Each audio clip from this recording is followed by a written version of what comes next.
এই ভিডিওতে দার্জিলিং জেলার অন্যতম সুন্দর ও ঐতিহ্যবাহী চা বাগান গোপালধারা টি এস্টেটের গল্প শোনাবো। আর সঙ্গে থাকবে গোপালধারায় থাকার অন্যতম সেরা 3টি হোমস্টের খোঁজ। আমার কাছে সব থেকে সুন্দর পার্ট হলো ডেস্টিনেশনে পৌঁছানোর আগের পথ। আমরা শিলিগুড়ি থেকে মিরিক বাইপাস হয়ে গোপালধারা টি এস্টেট পৌঁছাই। গোপালধারা যাওয়ার এই রাস্তাটি হলো অপরূপ একটি সুন্দর রাস্তা। প্রতিটি বাঁকে যেন নতুন দৃশ্য, প্রতিটি পদক্ষেপে নতুন গল্প। কখনো ঘন পাইন জঙ্গল, কখনো চা বাগানের অপরূপ সৌন্দর্য, সব মিলিয়ে যেন এক রূপকথার গল্প। আমরা সকালবেলা ব্রেকফাস্ট সেরে এখন আমরা গোপালধারা টি এস্টেটে প্রবেশ করছি।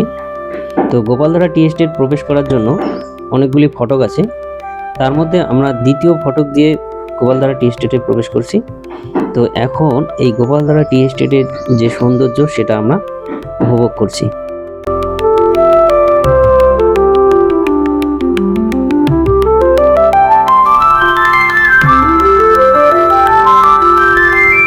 সবুজের অসীম সমুদ্রে হারিয়ে যাওয়ার নামেই গোপালধারা টি এস্টেট, যেখানে এক কাপ চায়ের সঙ্গে মিশে থাকে পাহাড়ের গল্প।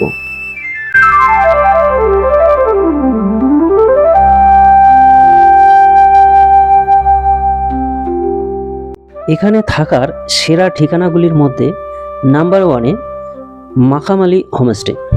এই হোমস্টের অ্যাম্বিয়েন্স এতটাই মনোমুগ্ধকর যা অন্যান্য হোমস্টেতে পাওয়া দুষ্কর।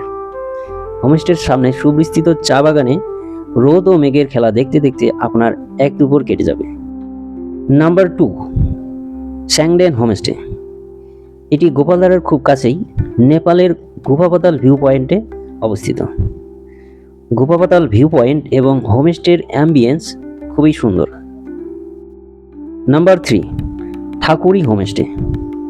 যারা হোম লাইক হোমস্টে পছন্দ করেন তাদের জন্য এটি বেস্ট। তবে এই 3টি হোমস্টে ছাড়াও এখানে অনেক হোমস্টে রয়েছে, তবে আমার কাছে এই 3টি হোমস্টে বেস্ট লেগেছে।